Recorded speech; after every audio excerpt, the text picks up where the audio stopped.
Types of muntins in modern windows. Modern windows feature three main types of muntins: true divided light, simulated divided light, and grills between glass. True divided light Perfect. has individual glass panes separated by real muntins, providing an authentic look but at a higher cost. Simulated divided light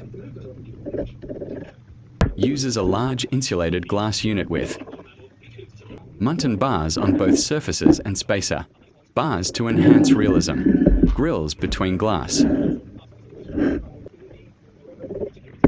Includes a decorative grid placed between the panes, eliminating exterior bars for easier cleaning and reduced dimensional depth. Materials for muntins can include wood, aluminum, vinyl, UPVC, fiberglass, or steel.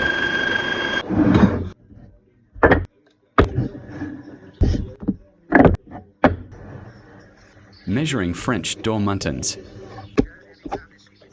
When ordering replacement or custom muntins, provide the following measurements. 1. Door slab width and height. 2. Visible glass width and height. 3. Number of vertical divisions. En och en. Och sen rita exakt. Det kommer att bli likadant alla så här. To match existing muntins, measure the face width with calipers, photograph the profile, and measure light opening dimensions from center to center. Design guidance. Narrow muntins create a lighter, more elegant aesthetic. Wider muntins offer a traditional or craftsman feel. No muntins represent modern minimalism. Specify whether the door is for interior or exterior use.